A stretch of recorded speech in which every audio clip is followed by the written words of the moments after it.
माँ मुझे अपनी कोख से बाहर आने दो, मेरा क्या कसूर। एक बेटी की ये मूक आवाज शायद आपको भी झंझोर देगी। ऐसा ही एहसास कराता एक मार्मिक सामाजिक संदेश अंतर्राष्ट्रीय ख्याति प्राप्त वक्ता, विचारक, लेखक डॉक्टर अजय लाल ने दिया, जिसने भी सुना सुनकर सोचने पर मजबूर हो गया, फिर चाहे सूबे के स्वास्थ्य मंत्री ही क्यों ना हो। जी हाँ, गर्भपात समाधान या फिर हत्या, इस विषय पर अंतर्राष्ट्रीय ख्याति प्राप्त वक्ता, समाजसेवी डॉक्टर अजय लाल ने अपने साप्ताहिक संदेश में भ्रूण हत्या पर एक ऐसा संदेश दिया जो आपको सोचने पर मजबूर कर देगा। इतना ही नहीं, उनके इस संदेश से न सिर्फ समाज के महिला वर्ग बल्कि समाज के हर वर्ग को सोचने पर मजबूर कर दिया। डॉक्टर लाल ने कहा कि वंश को बढ़ाने के लिए सबसे सुरक्षित स्थान मां का गर्भ है, लेकिन वो भी आज सुरक्षित नहीं। आइए सुनते हैं आखिर डॉक्टर अजय लाल ने ऐसा क्या कहा जिसकी चर्चा खूब हो रही है। तो यहाँ एक गहरा संबंध है जो तेरा है और मेरा है, जो एक सृष्टिकर्ता का है और उसकी रचना का है, एक जिंदगी देने वाले का है और एक जिंदगी जीने वाले का है। हम तो कह सकते हैं कि वो तो भ्रूण है, इट इज एम्ब्रियो, और क्योंकि वो तो देख नहीं सकता। परिवार में कोई हो जो अबॉर्शन की बात सोच रहा हो सकता है, आपके संबंधित कोई हो, आपका कोई मित्र हो, पड़ोसी हो, जानकार हो, रिश्तेदार हो जो इस बात पर विचार कर रहा हो, मेहरबानी से आप जाइए, उनको समझाइए। एक एक बच्चे की जान जो है, उसकी जिंदगी जो है, वो परमेश्वर ने दी है। अद्भुत ढंग से परमेश्वर ये काम कर रहा है। जीवन परमेश्वर ने दिया है और जो परमेश्वर ने जीवन दिया उस जीवन को नष्ट कर देना ये घृणित बात है। ये भारत में परिवार में पुत्र की प्रमुखता मानी जाती है। इससे पहले कि बच्चे का जन्म हो, टेस्ट किया जा सकता है, एम्ब्रियो टेस्ट किया जा सकता है और उसके लिंग का पता लगाया जा सकता है कि ये लड़का होगा या लड़की होगी। बहुत से स्थानों में, हमारे देश में भी इस चीज पर बैन लगा दिया गया है कि जो इस प्रकार के टेस्ट हैं वो ना हो। परंतु उसके बावजूद भी जो आंकड़े हैं, जो रिसर्च की गई है, जो क्रेडिबल एनालिसिस की गई है, उसके अनुसार भी यदि हम देखें तो हमारे देश में भी इस विषय की जानकारी रखना और सारे संसार में इस विषय की जानकारी रखना बहुत प्रमुख होता है। सन 2015 में लैंसेट ग्लोबल हेल्थ के पब्लिकेशन में international institute of population sciences, जो कि मुंबई में स्थित है, जिसको शॉर्ट फॉर्म में IIPS मुंबई कहा जाता है, और उसके साथ न्यूयॉर्क के गटमेचर इंस्टीट्यूट ऑफ न्यूयॉर्क, इन्होंने मिलकर के स्टडी की और जो अध्ययन किया गया उसमें एक बात जो सामने आई वो ये कि भारत देश में अकेले 2015 में 1,60,00,000 अबॉर्शंस हुए हैं। ये तो रजिस्टर्ड है, ये तो मालूम है।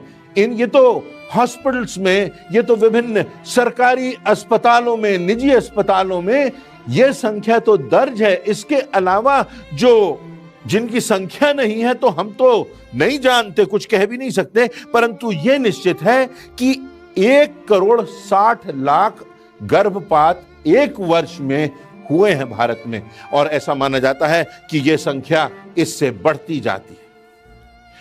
सारे संसार में यदि हम देखें तो इसी रिपोर्ट के अनुसार एक दिन में 1,25,000 गर्भपात होते हैं।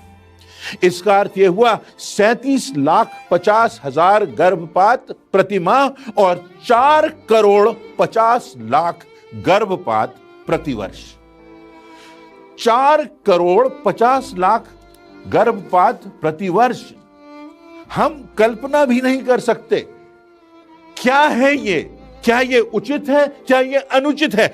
माता का गर्भ जो परमेश्वर ने सबसे सुरक्षित स्थान बनाया था, जो परमेश्वर की योजना में, जो संतानोत्पत्ति के लिए, जो परिवारों को बढ़ाने के लिए, जो वंशों को बढ़ाने के लिए, सारे संसार में परमेश्वर की योजना को पूरा करने के लिए एक बहुत ही सुरक्षित स्थान, सुविधापूर्ण स्थान, मां का गर्भ आज संसार का सबसे असुरक्षित स्थान बन गया है। और अगर गर्भपात अनुचित है, अगर बच्चे में जीवन, उस भ्रूण में जीवन है, तो सबसे ज्यादा हत्याएं इसी गर्भ में होती हैं। दुखद बात है वो ये है कि एक अपराधी को भी अवसर दिया जाता है कि वो अपना पक्ष रखे। एक अपराधी को भी अवसर दिया जाता है कि वो अपना पक्ष किसी जज के सामने रखे, एक वकील लगा सके, न्यायालय में जा सके। एक कोर्ट में वो संतुष्ट नहीं है उसके जजमेंट से तो दूसरे कोर्ट जा सके, दूसरे से तीसरे कोर्ट जा सके, हाई कोर्ट और सुप्रीम कोर्ट, और फिर वहां से भी संतुष्ट नहीं है तो सुप्रीम कोर्ट की बेंच।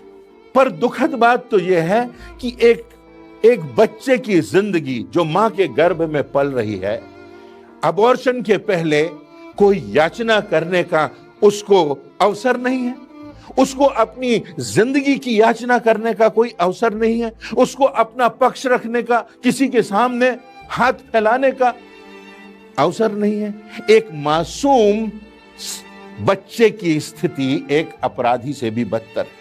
हम कल्पना भी नहीं कर सकते कि कितनी खतरनाक और कितनी भयानक स्थिति इस संदर्भ में आज संसार में पाई जाती है। जब डॉक्टर लाल का संदेश खुद सूबे के स्वास्थ्य मंत्री प्रभुराम चौधरी ने सुना तो वह भी खुद को रोक नहीं पाए और उन्हें कहना पड़ा भ्रूण हत्या गलत है। और डॉक्टर अजय लाल के संदेश को बेहतर बताते हुए कहा कि मेरी सरकार भी बेटियों के प्रति गंभीर है।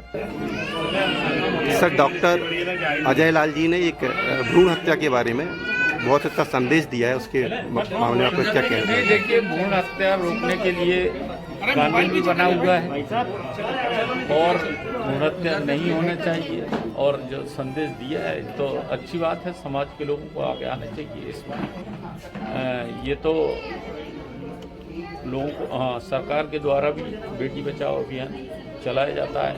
इस वीडियो संदेश को जब लोगों ने अपनी टीवी स्क्रीन पर देखा और सुना तो लोग खुद भी सोचने पर मजबूर हो गए। का जो संदेश हमारे अजय लाल जी ने दिया है, उन्होंने हमारे मानसिक संतुलन को एक झंझोर दिया है। उस बच्चे को जब बाहर आने का, जीवन जीने का मौका मिलता है तो उसको बाहर आने दें। बेटी हमारे देश की शान है, बेटी से ही सारा संसार है। बेटी को जीवन जीने का मौका दें। बेटी हमारे देश की शान है और हम उनका बहुत बहुत सम्मान करते हैं, बधाई के पात्र हैं कि जिन्होंने इस प्रकार का संदेश हमारे देश के लिए हमारी माताओं बहनों को दिया है। हम हृदय से उनका धन्यवाद करते हैं। सम्मानीय अजय लाल जी।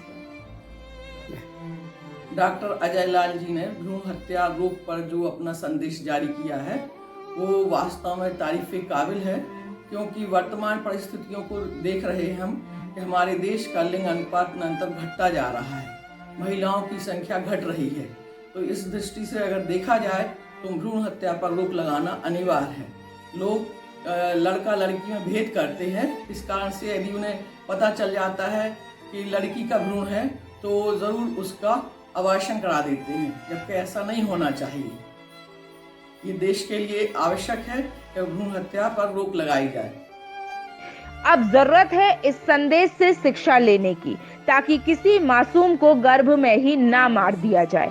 भोपाल से ब्रजेश तिवारी के साथ इम्तियाज चिश्ती, दमोह।